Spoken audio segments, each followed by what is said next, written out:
La vacunación sigue a pasos acelerados en el país con la llegada de 768.000 vacunas Sinovac provenientes de la China, que se suman a las 50.000 ya existentes que habían llegado semanas anteriores desde la India de los laboratorios AstraZeneca. Con estas dosis se extiende y se agiliza aún más la jornada de vacunación contra la pandemia del COVID para avanzar hacia las demás líneas correspondientes a la primera fase de inoculación. Aquí en Santiago ya se completó la inoculación dirigida a personal de primera línea en áreas de COVID y se continuó el pasado miércoles con la línea B de la fase 1 que abarcó a todo el personal de salud de centros públicos y privados, además consultorios de odontólogos y laboratorios.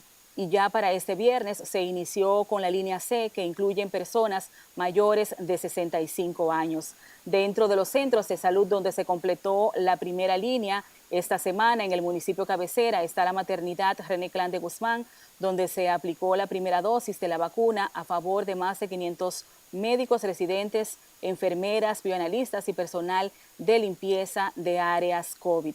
También en Clínica Unión Médica del Norte se completó la inoculación. Vamos a escuchar declaraciones del director de salud del área 3, el doctor Robinson Santos, y de la directora de infectología del Hospital Infantil Arturo Grullón Genara, Margarita Santana.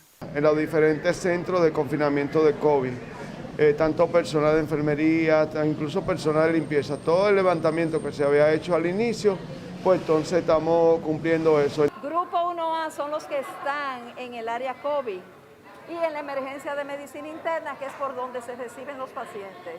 Recordar que este es un hospital solamente área COVID. De su lado, médicos siguen motivando a la población a no tener miedo en la aplicación de la vacuna, ya que la misma marca el inicio del fin de la pandemia. Además, porque no se han presentado síntomas en los más de 45.000 vacunados a nivel nacional, que no sean los propios de la mayoría de las vacunas existentes, como fiebre, dolor de cabeza y muscular, pero en un mínimo %. Y hasta ahora lo he visto muy organizado y todo bien. Una muy buena medida para nosotros que estamos en la primera línea de atención con los pacientes COVID. Gracias a Dios, todo bien, el proceso ha ido bien. Y muy acertado para poder nosotros seguir brindando un servicio de salud oportuno a quienes lo necesitan. Valoramos la prioridad que se le ha dado al sector salud en la vacunación, ya que ellos son los verdaderos héroes de esta pandemia que luchan cada día para arrebatar de la muerte a miles de dominicanos afectados por el COVID-19. Recordamos que la vicepresidenta Raquel Peña dijo que el próximo cargamento llegará el 15 de marzo, pero no se ofreció un dato de la cantidad. Esta información agrega aún más esperanza de que el plan de vacunación no se detendrá, que avanzará hasta tanto las farmacéuticas con las que se ha firmado contrato de compra puedan honrar sus compromisos y el mismo no se vea interrumpido. Dentro de las farmacéuticas con las que el gobierno firmó contrato está Pfizer para la compra de 7.9 millones de dosis, la cual es una de las vacunas que ofrece mayor % de inmunización, con un 95%, otras corresponden a 10 millones de AstraZeneca con efectividad de 64%.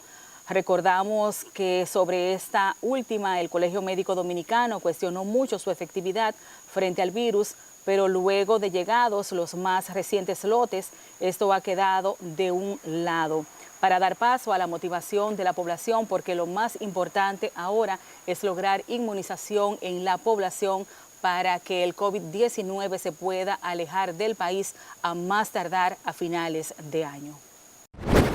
Y fue inaugurado este pasado viernes un centro de acopio y de vacunación en la Pontificia Universidad Católica Madre y Maestra para la recepción de toda la población de acuerdo a que se avanza a las 4 líneas de la primera fase. Durante el acto se detalló que en Santiago son más de 8.000 los ya vacunados y que se han habilitado unos 13 centros de vacunación con la aspiración de completar 30 a nivel de la provincia para que la gente tenga mayor acceso a la vacuna contra el COVID-19. También se informó que desde la tarde de este recién pasado viernes se iniciaría la inoculación de todos los ancianos de los 6 asilos existentes en la provincia y que a partir de la próxima semana se iniciaría la vacunación para todos los docentes. Otras etapas por la edad de 65 años para arriba se van a comenzar a vacunar. Entonces ustedes van a darse cuenta que en toda parte, en toda la provincia, en todo municipio, en todo paraje, va a haber centros de vacunación a nivel del país entero. Desde hoy es un punto, un centro de acopio y también de vacunación. Pondremos ya hemos puesto a disposición del Ministerio de Salud nuestro salón multiuso, que es bastante amplio. En medio de la apertura de este centro de vacunación y acopio, se motivó a tener confianza en la vacuna para que las estimaciones de control total de la pandemia en el país se logre a finales de este año. Además, al uso de mascarillas, distanciamiento físico y lavado de manos. Es importante mantener estos protocolos porque hasta ahora es la prevención más efectiva frente al virus. Aunque ya se está aplicando la vacuna, aún la pandemia del COVID-19 no ha sido erradicada. Hay que esperar que se logre la generación de los anticuerpos requeridos en la población mundial para poder cantar victoria frente a esta pandemia. Otro tema que acaparó el interés nacional es la supuesta sobrevaluación en más de un 600% para la compra de 860.000 jeringas bajo un monto total de 647 millones de pesos que serían pagadas por unidad a 25 pesos, cuyo precio real, según la investigación realizada, costarían menos de 4 pesos dependiendo del tipo de transporte. Luego de la denuncia, el exministro de Salud Pública, Plutarco Arias, recordamos que la noche de ayer el presidente de la República firmó el decreto que derogó su cargo, anunció la suspensión de los procesos de compra, los cuales habían sido declarados de urgencia para la adquisición de jeringas y material gastable que serían utilizados en las jornadas de vacunación contra el COVID-19. Mediante un comunicado de prensa, la institución explicó que la decisión obedeció a que se ofrecieron al país donaciones, por lo que se hacía necesario recalcular las cantidades que deben adquirirse en el mercado. Salud Pública citó que dentro de las donaciones estaban 500.000 jeringas que serían donadas por el sector privado, además de otras que no detalló, que aún no se habían contemplado en el proceso para hacer la licitación. El exministro justificó el proceso de compra en el entendido de que localmente nadie tiene en existencia los millones de jeringas que se proyectan usar en la vacunación para más de 7 millones de personas y que este es un artículo cuya demanda ha crecido de manera extraordinaria por el proceso de vacunación a escala mundial. En tanto, la Procuraduría Especializada de Persecución de la Corrupción Administrativa, PETCA, informó que investigará de oficio la denuncia de sobrevaluación de precio en la compra de jeringas por el Ministerio de Salud Pública.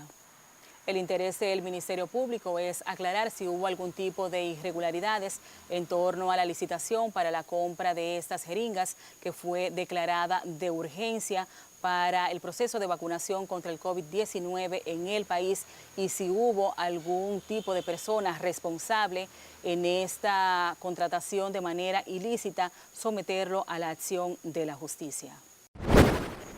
Y continúa en descenso la ocupación hospitalaria, representando un alivio para la población de Santiago que temía contagiarse del virus y no encontrar dónde ser ingresados y verse complicados los síntomas de la enfermedad y terminar siendo parte de la lista de fallecidos ante el aumento de la mortalidad que tuvimos desde finales del mes de diciembre y todo enero. Autoridades de salud pública en la provincia sitúan la ocupación en un 24%, representando un descenso extraordinario con relación a semanas atrás, donde la misma llegó a registrar cifras hasta de un 129% en centros privados de Santiago. Las últimas 3 semanas se mantuvieron en un 50% y en esta, como dijimos, descendió a un 24%, representando una cifra esperanzadora para los médicos que estiman que a medida de que avance el proceso de vacunación haya un mayor descenso de la ocupación. Un 24%, y eso es mucho decir, y con una positividad de un 10 punto y pico por ciento, no recuerdo el pico. Es muy importante que esté por debajo de 10. Lo que ideal se desea es que esté entre 5, por debajo de 5. Para esta semana la positividad se mantuvo en Santiago en 10%, lo que representa que se está dando pasos adelantados frente a la pandemia, mayor conciencia de la población con el uso de mascarillas, distanciamiento físico y lavado de manos. Conozcamos el comportamiento del COVID-19 a nivel nacional y global. La situación del COVID-19 en las últimas 24 horas en la República Dominicana es el siguiente. Casos confirmados, 804. Casos activos, 45.621. Total de registrados, 239.009. Recuperados, 190.295. Descartados, 964.432. Defunciones notificadas, 6. El comportamiento del COVID-19 a nivel global es el siguiente. Nuevas defunciones, 7.416. Casos registrados, 112.902.746. Nuevos casos, 250.991.